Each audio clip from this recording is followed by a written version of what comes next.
Welcome to the Great Detectives of Old Time Radio. From Boise, Idaho, this is your host, Adam Graham. If you have a comment, send it to me, box13@greatdetectives.net.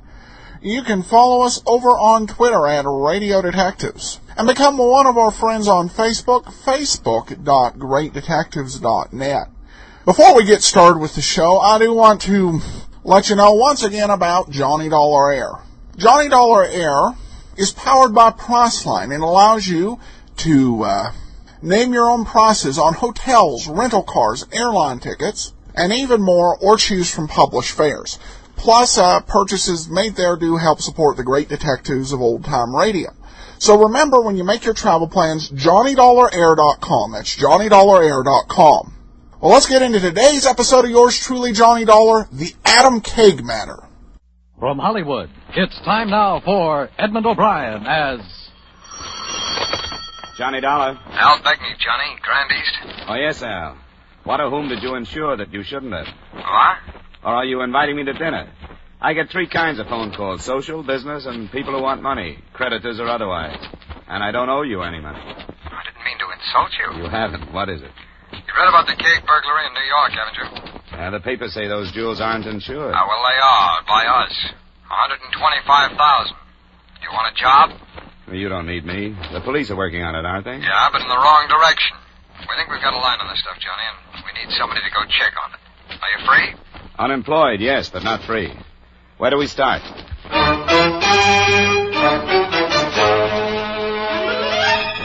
Edmund O'Brien in another adventure of the man with the action-packed expense account. America's fabulous freelance insurance investigator. Yours truly, Johnny Dollar.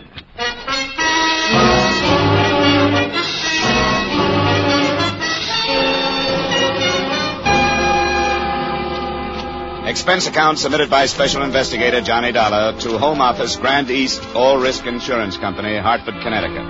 The following is an accounting of expenditures during my investigation of the Adam Kegg matter.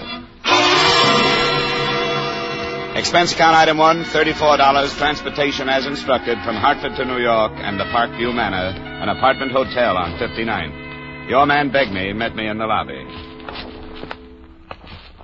I tell you, I met her. You know what happened? No, she was one of those dancing television. Hello, Johnny. Well, it's a fast trip. How are you, Al? Fine, we'll go right up. I think the Keggs are waiting for us. Elevator's right over there. Say, this Kegg, he has some money, hasn't he? Yeah, he's the angel type, and so far he's married at least one girl from the line from every show he's ever bagged. Is that bad? I wouldn't know, Johnny. You'll find Adam Kegg to be a very dislikable character, so hold your temper if you can, huh? Do you have any special reason for keeping it secret that you insured this missing jewelry? Well, it's more or less of a courtesy to Kegg. He's lost some money this season, and, well, sometimes these thefts cause some speculation, you know. He'd just rather not be talked about that way. Going up, gentlemen?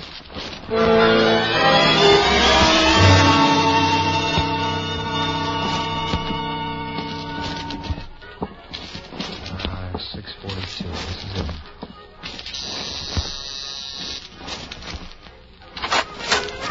Hello. Mrs. Kegg? Currently, yes. I'm Mr. Begney from the insurance company. This is Mr. Dollar, our investigator. How do you do? Well, come on in. There you go. Is your husband at home? Yeah, he's here. He's taking a nap. Sit down. I'll wake him up. Wake me up? These men want to talk to you, Eddie. If you'll take that corn off the phonograph, maybe we can talk. Sure. I didn't know it bothered you. Which one of you is Begney? I am. This is Mr. Dollar, the investigator we hired. Are you one of these New York private detectives? I've heard the majority of you are willing to play both ends against the middle. I've heard that a lot of clients like it that way. What do you mean by that? Anything you want. Gentlemen, please. Mr. Kegg, I understand there was a message of some kind this morning? Who is this man? I'm from Hartford. There's not as much chance in a small city for two-end dealing, so I haven't had much practice. But I'm willing. Mr. Kegg, Dollar here has worked for my company a number of times. We wouldn't have hired him if we didn't trust him. Now, please, will you tell us about this message? Go get the papers, Sylvia. It's right next to you. Right there, in the magazine rack. I didn't put it there. Here it is. Is anybody going to explain it? Let me, Eddie, if you don't feel like it. I don't. and bored with the whole thing. The paper was left in front of our door the same as usual this morning. But on the front page, this was stamped, page 3, part 2. I noticed it and told Addie to look at it. The bellboys deliver your paper? Yes, Danny does. And here it is, see? This antihistamine ad.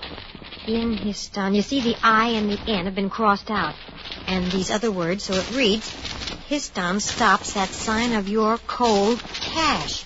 Stamped in. Only Histon makes this startling offer. Insist on Histon. Look at it. You can figure it. The rest of the message was drawn from the advertising copy the same way. The price of the product was changed from 98 cents to read $98,000, the price for the return of the jewels. The home of the firm, Montclair, New Jersey, was circled, and rubber stamped beneath that were the words, phone booth, Maple and 7th, 10:30 p.m. tomorrow. What do you make of it, Dollar? Well, I'd like to talk to the bellboy. What'd you say his name was? Danny Stevens. I'll phone down and have him come up. That ad is the work of a crank. Anybody should be able to see that. You're right. You have to be a crank to be a thief. You think there's something to it? Well, demanding ransom for the stuff makes sense. If he gets it, it'll be a lot easier than trying to fence hot jewelry. He's using the name Histon and evidently wants to open negotiations tomorrow night in Montclair. You going to take him up on it, Al? The company told me to do anything I wanted to. No questions asked. If you follow this up, you'll be making a fool of yourself. I don't want to have anything to do with it. I'm going to my room. He's a cooperative fellow, isn't he? He'll do. Do you want me to go to Montclair? Yeah, I realize it's unusual, Johnny, but if there's a chance of saving the company the difference between $98,000 and $125,000, I think I ought to take that chance. Now, maybe this would be... Danny wondered if you could talk to him downstairs. He's the only one on duty. Sure, that'll be all right. Before we go, I wonder if you'd give me the details of the theft. It was a story like those you read in the papers every other week or so. She and her husband were out for the evening. Her jewelry was in a locked box in a locked drawer. When they came home, the dresser had been opened. Who might have known where the jewels were? She didn't know. Possibly the maid. When we got to the manager's office, we checked on the maid. She lived in Montclair, New Jersey, and she had just resigned. Then Danny Stevens, the bellboy, was shown in. You wanted to talk to me? Yeah. Have you ever been inside the Kegg apartment? Well, sure I have. Guess I've been in every room in the building. How many times have you been there? Oh, I don't know. How would I know anything like that? How well did you know her? Oh, Mrs. Kegg? Good enough to talk to.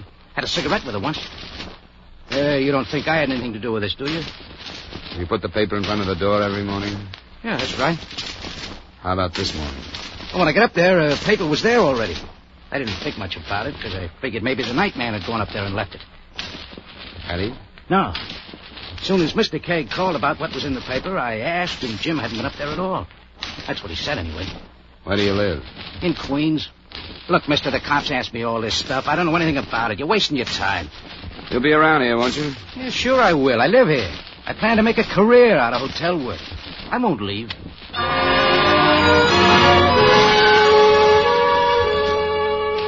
Al Begney brought me up to date on police progress. The case was 3 days old, and all they had was some worthless, smudged fingerprints and the assumption that the same implement had been used to pry open the apartment door, the dresser, and the jewel box. They were canvassing the known fences so far without success. Expense account item 2, $25, dinner, drinks, etc., after checking into the Hotel Langley. And expense account item 3, $40 for car rental the next evening and the 15-mile trip to Montclair.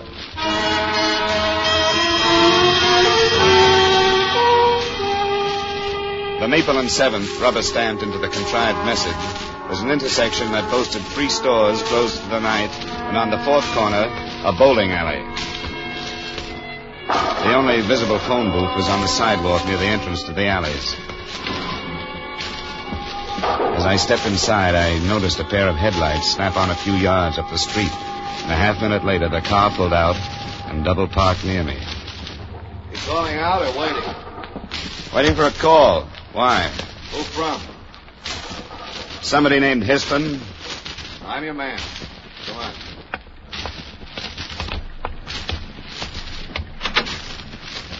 I came alone. You could cause me some trouble, but don't do it. You won't get the stuff back that way. That's the deal. I came to listen to you, not play hero. Yeah. Come on, get in.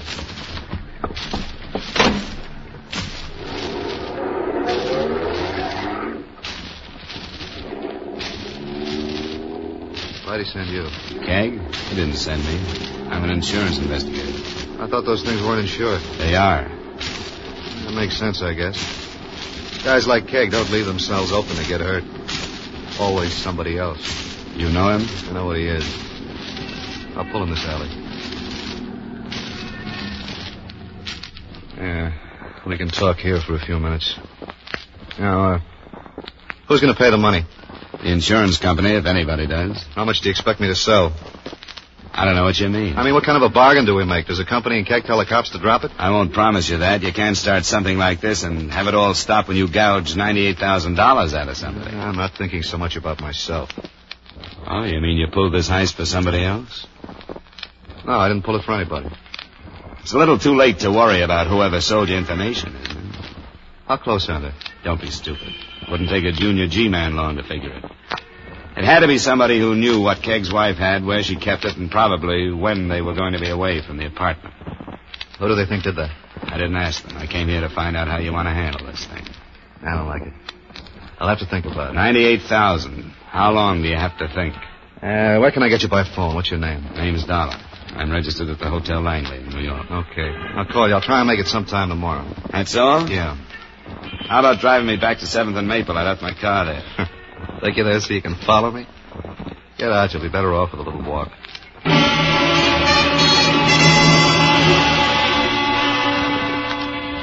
He kept his lights off while he drove out of the alley, so there wasn't a chance to get the license number. But I had memorized his features and a V-shaped scar on his right cheek.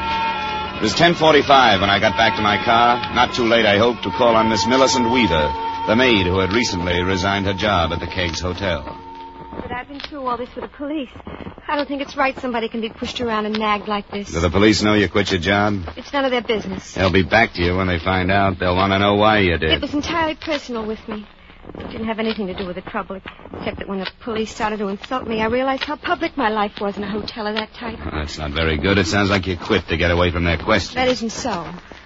I won't tell you why, but it has to do with my own personal code of ethics and how hard it was with that pack of linen closet wolves that hunted in that hotel. Do I make myself understood? Yeah, I think so. But you did know where Mrs. Kegg kept her jewels. If that's a crime, it's her fault. So busy impressing me with them. What do you know about a blonde man with a scar on his cheek like an upside-down V? Who? I didn't get his name. Curly blonde hair, nose that might have been broken. He's about my size. I don't remember anybody like that. Who is he? He lives here in Montclair. He says he has the jewelry. What does that have to do with me? Why'd you come here? I just wanted to meet you, Millie. If you run into a blonde man with a scar, let me know. I'm at the Langley.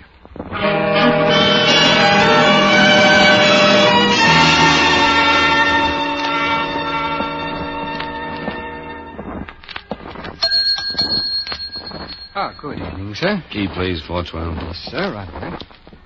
Oh, here's a message for you, Mr. Dollar. Lady said she'd be waiting for you in booth 1 in the bar. Oh, if it's a lady, that must be some mistake. Yes, sir, I know what you mean, but with this one, well, who cares? Well. What do you know about it? I just got back from Montclair. What is it? Danny, the bellboy. They told me at our hotel. Danny's been killed. When? Tonight sometime. I'm not sure. But I'm afraid of what's going to happen. Let's get out of here. Can we go to your room? I've got to talk about it.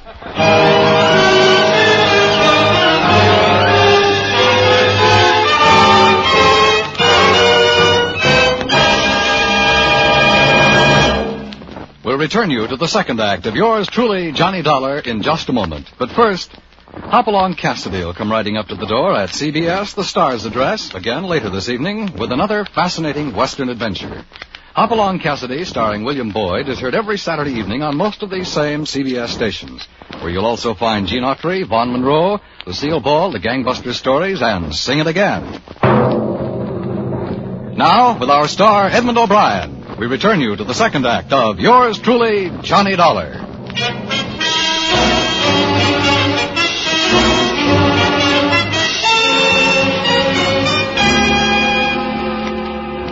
Mrs. Kegg was silent during the elevator trip up to my floor, and until we were in my room and I had closed the door. Then she settled on the edge of the bed and started. I couldn't tell if it was an act or not. Come on, stop it. How much did you have to drink while you were waiting for me? I'm not drunk. Then let's use a little control, shall we? This sounds like a crying jab. Stop feeling sorry for yourself. Oh, I'm not. Look, if you're trying to make me feel sorry for you, drop it. Frightened dames don't touch me anymore until I find out what they're afraid of. Oh, shut up. I couldn't help it. I've been holding it in since I heard. Holding what in? I'm afraid what my husband is going to make out of it. Out of Danny's death? Yeah. How was he killed? He was run down by a car, going home from a movie. They haven't found the driver. You don't think it was an accident? I don't know. Danny was the first one questioned by the police after the robbery. I know they thought he knew more than he was telling. Do you think he was mixed up in it? Well, if he was... Yeah? If he was, my husband is going to accuse me of being in it with him. Stealing your own jewels? How does that work? Oh, they weren't mine. The privilege of wearing them was. That's the way it's been with all his wives. You lose the privilege when you're divorced. You were due for a divorce? Yeah. He got some ideas about Danny and me. It's funny, so did I. Well, there was nothing to it. He was a nice guy. Used to drop up once in a while. That isn't what he told me. What did he tell you? Maybe it isn't important. Danny did know where you kept your jewelry, didn't he? Yes. The dresser and which drawer? Yeah, I'm afraid he knew quite a lot about me. I didn't think he'd use it to do anything like that to me. How much are you holding back? Nothing. I came to you, didn't I? What about that hoped-up offer from Montclair? You know more about that than I do. You went over there. Yeah, I met a guy who decided to renege. He could have been a decoy, or he could have been Danny's killer. Oh, I don't know anything about it. I hoped you'd believe me. That's why I came to you. I was going to ask why. What do you expect me to do? Nothing, I guess. I wanted to tell somebody that I knew what was going to happen, and you were handy. Adam is going to rant and curse and accuse me of every sin that exists. That's his marital privilege, I guess. Yeah. Well, it's late now. You better run along.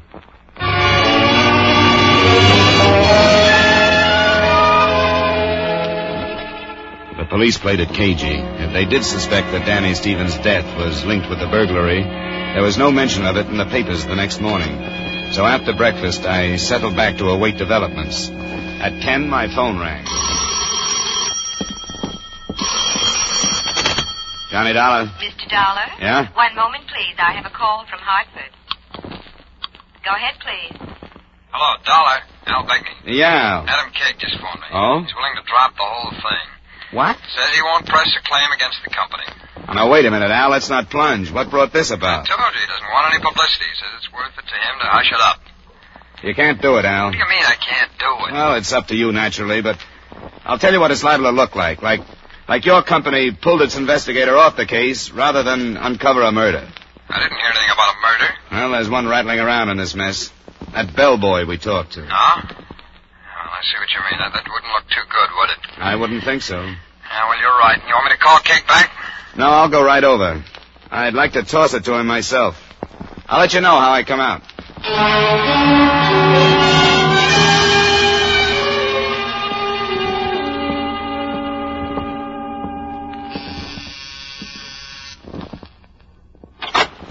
Oh, what do you want? I want to see your husband. You can't. He's not here. Well, I'll wait for him then. Listen to me. He's here, but please don't tell him about last night. Please, you mustn't. We'll see. Come on. Announce me. All right. Come on. Sit down. I'll tell him. Thanks. Addie, Mr. Dollar is here to see you. Who? The investigator. I thought I told that confounded company to leave me alone. The devil do you want? I'd like to know why all of a sudden you wanted this investigation dropped. I've been doing things the way I want to for quite a few years. I want it dropped. What's it to you or to your company? I assume you're being paid. They won't lose any money. Are you afraid of what might come to the surface if the police investigate Danny Stevens' killing? I don't want any more publicity on this thing. What would I be afraid of? I take it the publicity you don't want is the guess that You might have faked this job to collect some money. You don't have the only slanderous mind in town. The busybodies enjoy playing with ideas like that, and I don't want it. Because it might occur to one of us that Danny knew the setup and was put out of the way. You idiot. That's an idea that would keep the nightclubs buzzing for months. You're accusing me of killing him. What I'd like are those same words in front of a witness. I'd sue you out of the country. I'm telling you that this thing can't be dropped because you don't like the taste of it anymore. All right, idiot. Go ahead. If you insist on returning my jewelry to me or paying my claim in full, help yourself. What have you done so far? I met a man in Montclair. That was clever, since he said he'd meet you. What did you learn from him? Well, the only thing I can be sure of is that he's my size, has blonde hair, and a scar on his right cheek like an inverted V. I'd know him if I saw him again. Then go find him. Sylvia? Yes, Adam? Show this manhunter to the door. He's on the trail. Tally-ho! I wish you'd drop it. Why can't you? What's the matter with you? Nothing. Everything. I wish I'd never seen him or his filthy jewels. Why don't you open up? Oh, I don't know anything about it. Now, please go. Please, before he comes out again. Sure. There's nothing like expensive gifts to keep a woman happy, is there?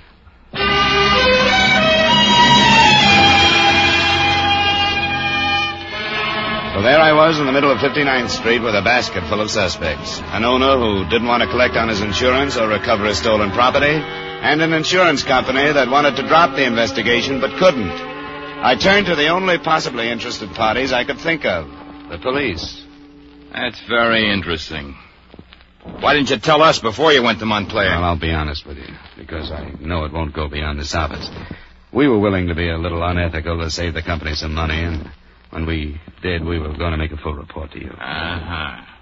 And now you want us to help you. I didn't ask that. I wanted to know what had happened on the hit-and-run death. Well, the driver's being indicted on a manslaughter charge. She gave herself up. She? She gave herself up? Who? Her name is Lindquist. She was driving home after a prolonged cocktail party. There's no connection with the Kegg thing? Not according to all her witnesses. Visiting here from Florida, got in day before yesterday. Huh. There goes that angle. I'm sorry to disappoint you, but accidents do happen.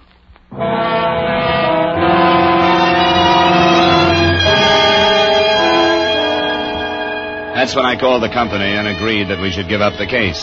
I was in my hotel room packing when a knock on the door changed my mind again. I can't stand it any longer. I gotta talk to you. You said that before. Come on. Well, what now? That man you met in Montclair, I know him. What makes you think so? Blonde, a scar on his cheek. I used to go with him before I married Adam. Who is he? Stanley Griffin. He's a musician. What did he tell you? You know where I can find him? Yeah, on 8th Street near the village. I forgot the number, but it's in the phone book. All right. He's been in your apartment? Too many times. I've had to call the hotel detective to keep him away. Ah. Griffin. Stanley A. Okay. I don't know why, but I'll go check it.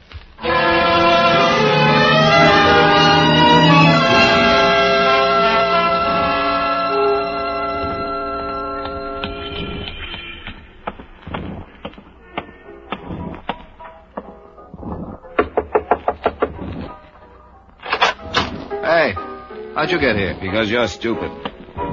Close the door and shut that thing off. I suppose this is it, as we jewel thieves say. Is the stuff here? Yeah. How'd you get here? Do you mind telling me? I don't see that it makes any difference. Kegg's wife gave me a name. Sylvia? You're lying. I have no reason to lie. I don't believe you. Why should you do that? I thought you could tell me. All right, I'll tell you. I'll make a statement, but not unless I can make it in front of Adam Kegg. I'll leave that up to you. Where's the stuff? In the closet. Look at it. I moved to the closet door with him. I expected him to make a break, but he didn't. Instead, he opened a battered suitcase, fished out a paper sack that held over $100,000 worth of jewels, and we left.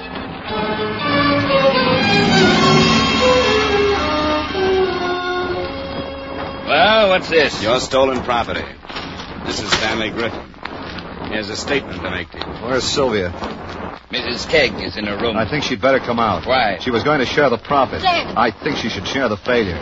Dan, you're lying. Why are you doing this? Tell him you're lying. How should I tell him that? Because you are. I had nothing to do with Oh, it. stop it. Well, Sylvia, He's lying. Adam, don't listen to him. He's lying. Am I? You tell him, Sylvia. You make him believe that I'm lying. You can't do this!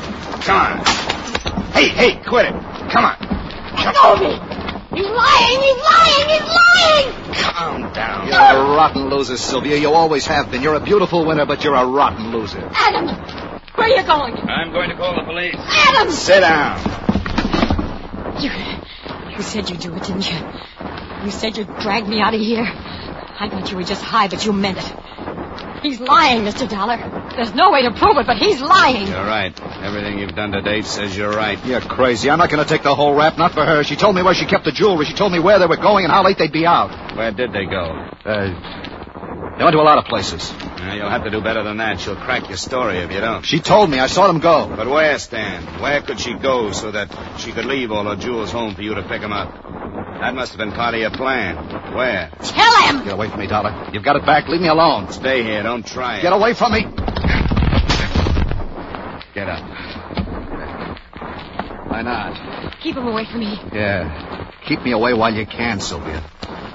But don't ever forget it. I'll be back.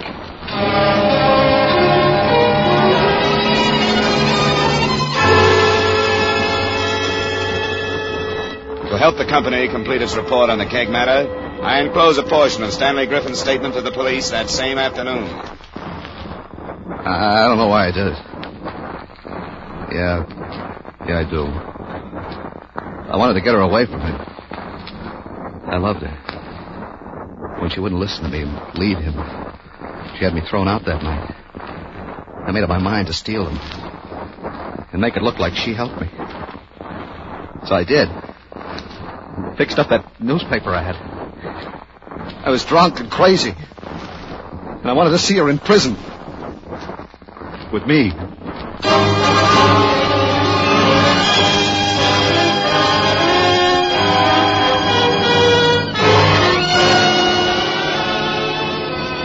Expense account item 4, miscellaneous, $55. Item 5, same as item 1, transportation back to Hartford. Expense account total, $230.40. Remarks? The whole matter was no more than a cloud of smoke.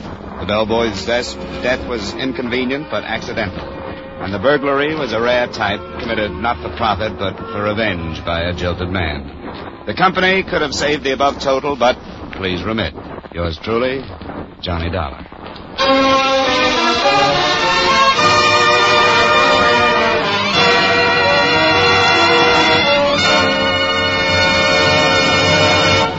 Yours truly, Johnny Dollar, stars Edmund O'Brien in the title role and is written by Gil Dowd with music by Wilbur Hatch. Edmund O'Brien's latest picture is the Paramount Pictures production Warpath. Featured in tonight's cast were Stacey Harris, Lamont Johnson, Jeanette Nolan, Jack Moyles, Hy Everback, Paula Victor, and Raymond Burr. Yours truly, Johnny Dollar, is produced and directed by Jaime Del Valle. This is Dan Coverly inviting you to join us next week at this time when we will again bring you Edmund O'Brien as... Yours truly, Johnny Dollar.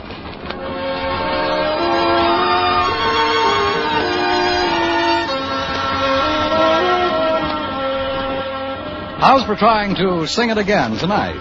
$5,000 in cold hard cash and $10,000 in fine prizes are waiting for the CBS listener who can solve the new Phantom Voice mystery. Now stay tuned for Vaughn Monroe's Caravan, which follows immediately on most of these same CBS stations.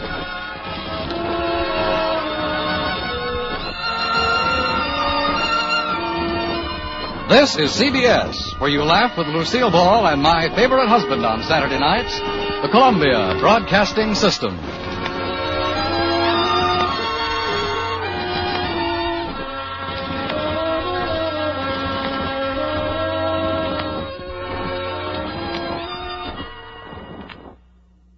Welcome back. Raymond Burr, in this episode, really had one of the richer guest starring roles we've seen. Generally, when he's on these detective shows, he's either playing a hardened police officer or a hardened criminal.